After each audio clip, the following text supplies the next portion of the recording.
You got it?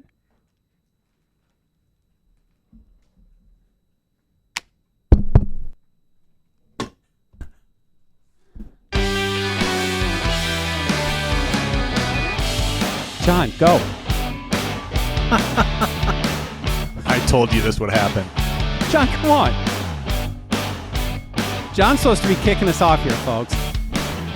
All right, we'll get this show on the road. Greetings and welcome to ITR Live. I'm your host, Chris Hagan, and we are back here at Studio 130 for another wonderful episode of Iowa's favorite conservative podcast.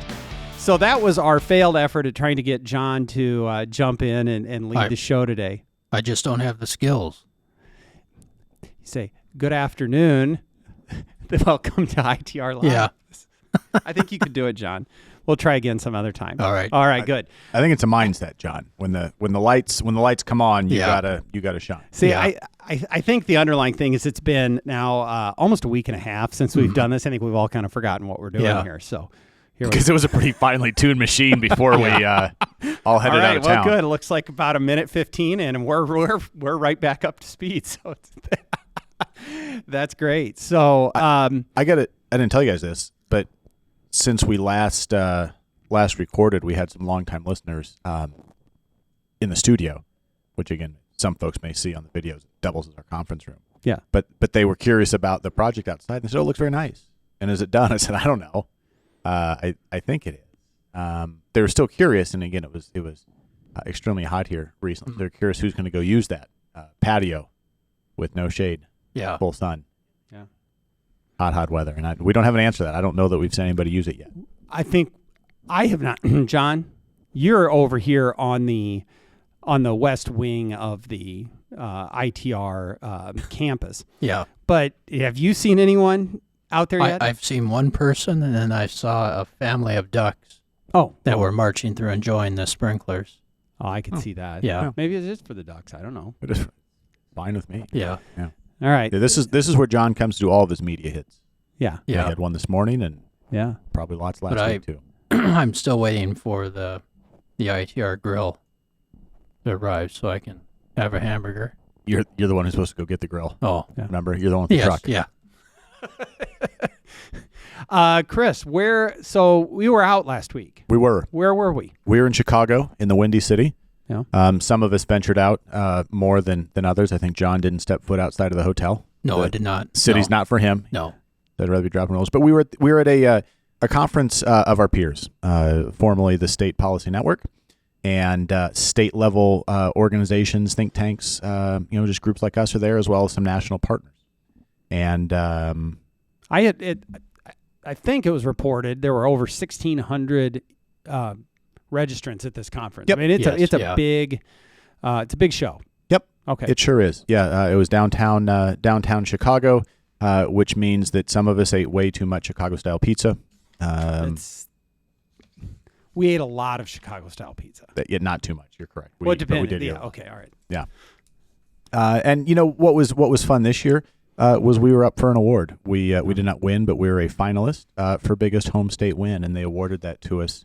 Or nominated us, made us a finalist for kind of the property tax reform packages, and I think so great. Our team is it's nice to have that recognition, but our take on the property reform packages that passed this year it encompassed a lot of really good things. We think that was another step in the right direction. We also think that there is more work left to be done, right? But I guess what I sort of tell people who want it all and they want it right now is unfortunately the process often doesn't move that quickly.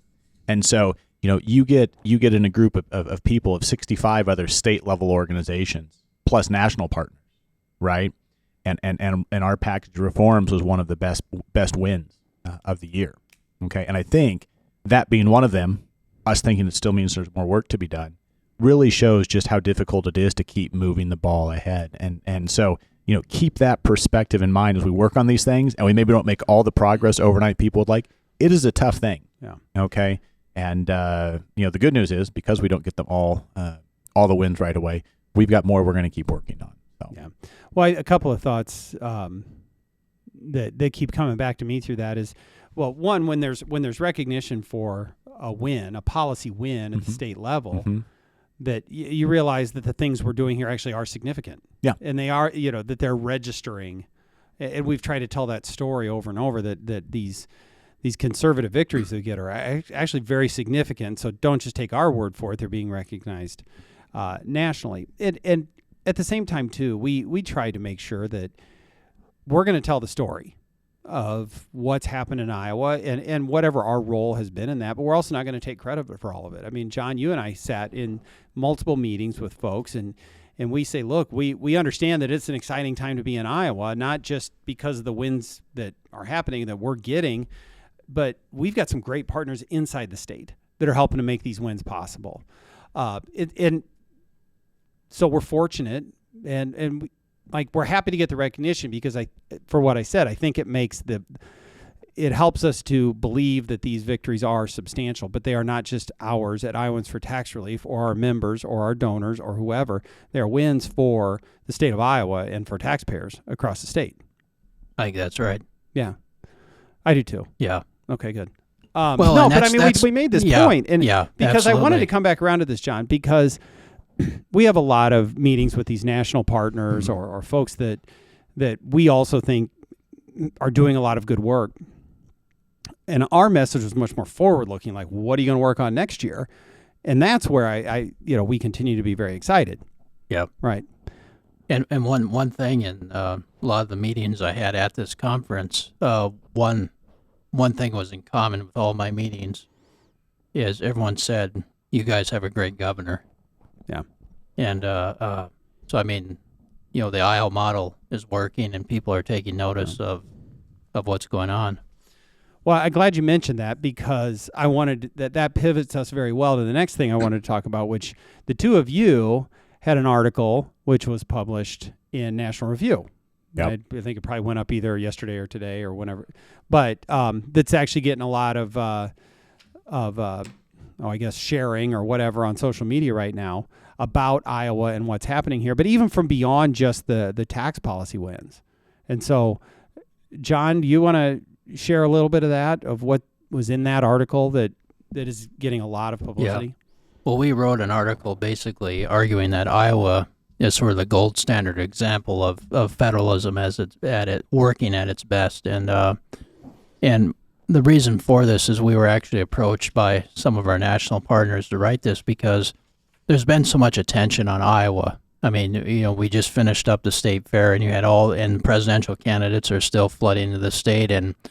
But it's not just on the caucuses, but a lot of it is on Iowa, what Iowa has done in terms of policy. And of course, that centers around Governor Reynolds and the legislature. And so we highlighted some of the major things that they have done that have made Iowa successful, from tax and spending to COVID responses to the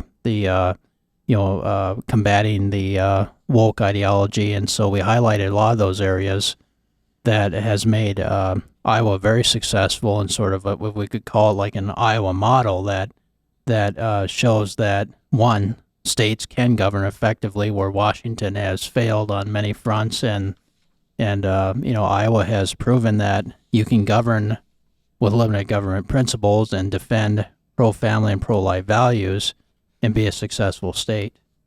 And I think even beyond that, John, it's not so much that Iowa is successful in terms of the outcomes, although we think that's important, that's true, but it's that, as you said, states can govern and they should govern because they know what's best for their citizens, right? And then the point that you made in there, you're kind enough to throw me on the byline, so I'm getting a free ride here, but the point you made in there was that anything that comes out of Washington is by nature a one-size-fits-all approach, and all 50 states are unique. They have different electorates. They want different things. And so Iowa has been able to pass a number of these reforms. Most of them are very conservative in nature, right? But as a result, like, for instance, Governor Reynolds won the last election last fall, 19-point landslide. The legislature, the House and Senate both picked up Republican seats. In other words, it seems like our lawmakers are delivering what the people want, okay? And if it was left to Washington to get things done or to deliver something, I mean, if Washington crafted a policy that was perfect for Iowa, it may not be perfect for, I don't know, Pennsylvania, where we got a nice piece of fan mail today. Yeah. But so let the states govern. The less the federal government does, the better. And that's not just because we believe in limited government, but because there is no one size fits all. There's no way Washington can dictate something that's going to work for all of us. So leave most of these decisions up to the states to make. Let them deliver a little closer to the people, and off we go. And I think that's really the gist of what you were trying to say, and why we need to preserve this system of federalism that strikes a balance of power between the federal government and state government, and let state governments keep delivering what their people want. That's right. Yeah, because we're seeing the opposite, the good and the bad with federalism, because you can look at Iowa, which we would argue is setting a good example, or you can look at the bad side of that is states like Minnesota, Illinois, New York, California, and they have every right. I mean, that's their policymakers are doing that. But I mean, I think, that's sort of the nature of federalism. But I think for the most part, when you want to look at successful state policy, I mean, there is what I don't know who coined the term, but there's I like to use it, red state federalism, where you have this, almost a fierce competition among Republican governors to enact very good public policy, and that is what I think is a very unique way of federalism, how the founders envisioned that these states are in competition, creating different ideas, and as you said, there's no one, like education, there's not one size fits all approach to that, and let states handle these issues. I think that's right. I think that, yes, there's a competition among red states to see who can enact, the most or the best reforms. But I think you guys also kind of hit on this here, or John, I guess I'm told I need to. Iowa's policy achievements do not simply check another box on a conservative to-do list. These policies are actually improving lives, which I think, look, I've met a few governors, but yes, they want to be seen as having a solid record of achievement, but they genuinely are concerned about their legacy of what did they do to make their states a better place. Absolutely, That is top of mind. And I think it's actually the burden and the gravity of what they're charged with actually just sort of, they're faced with that every day when they get up and go to work. And so, yes, a healthy competition is great, and I think that does motivate them. But I think underlying that, what they're really trying to do is to say, look at what we did that has dramatically improved the lives of the people in the state in which I've been charged to govern, which in the case of Iowa it's stunning how far we've come, and that goes back to the legacy of what that's all worth. Well, I think that's why Governor Reynolds has been reelected. That 19-point landslide is that, she delivers on her promises and fighting for what the people of Iowa believe in. Yes, I agree, and I think there's an authenticity to it. Yes, she's just not putting on a show. She genuinely believes this stuff is the right way to go, and we're fortunate that we agree with her. I've seen a number of people, especially from different parts of from other states, saying, describing our governor as a workhorse. I mean, someone who just is not necessarily getting the limelight, but is more interested in results. And I've had a number of people tell me that, gee, I wish your governor was an option for 2024. Yeah. And so, she's starting to get a lot of well-deserved attention for the hard work that she's doing. You're not trying to break any news story. No, okay, no. Okay, just to be clear, you never know these days. Yeah. I think that's right. I want to kind of step back briefly. I think maybe in a way of closing this, though, but we've touched on this through this conversation. But John, what is federalism, and why does it matter? Well, federalism is just simply the division of power between the national government and the states, and it gets a lot more complicated than that because it has changed so much. But historically, when the founders created, when we drafted the Constitution that was ratified by the states, they created a new system of government that had limited enumerated powers. Those are listed in Article 1, Section 8 of the Constitution that gives specific responsibilities for Congress. Everything else reserved to the states or the people under the 10th Amendment. And over time, that division is not always clear. So, for example, even during the administration of President James Madison, there was fights in Congress over, can Congress appropriate money for a road? Now, today we would never think twice of Congress voting to appropriate money for roads, but during the early republic, that was a huge constitutional issue. And so the separation between what is a state responsibility and a federal responsibility has become very complicated. And over time, our government has really centralized, and that happened really, especially in the early 20th century. And so the lines are blurred now. And so a lot of times political scientists will call it sort of like a marble cake federalism. And so you don't have the lines clearly separated between what's a state responsibility and what's a responsibility of the national government. Yes, I think that's right. And I think I guess I'll jump in on the back end a little bit of why, Chris, you started that conversation why it matters, because different states have different political leadership and different concerns. Their people of Illinois might want higher taxes, or California. They may want more government solutions, more restrictions, more regulation. That may be what they want. Here in Iowa, clearly we don't. But I think we have an opportunity because of federalism, because of trying to push the limits on what the federal government can do. So we have an opportunity to show that the policies work. So it's not just what's great for Iowa, but we get this record of achievement, put the policies in place, show that they work, and then it's compelling for other states to want to follow suit, or to even convince the folks that live in the blue state, or at least getting Minnesota, for example, getting all the blue state wish list done. Like, hey guys, there's a better way. We showed you in Iowa. Yep. And it's not just the competition of governors; it's the competition of ideas. Yeah, that's exactly right. And you can see a pattern just on the tax and budget front. Look at the states that are taxing and spending.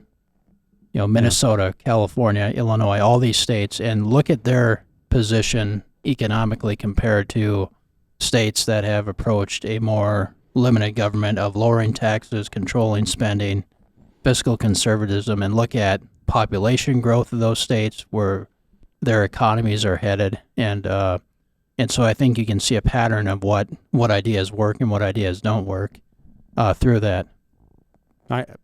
That's right. And so we got to highlight just a little bit of that this week, both at a policy conference and in the National Review. And John this morning. And John this morning. I've had a chance to be on WHO radio. How'd that go? I hope it went well.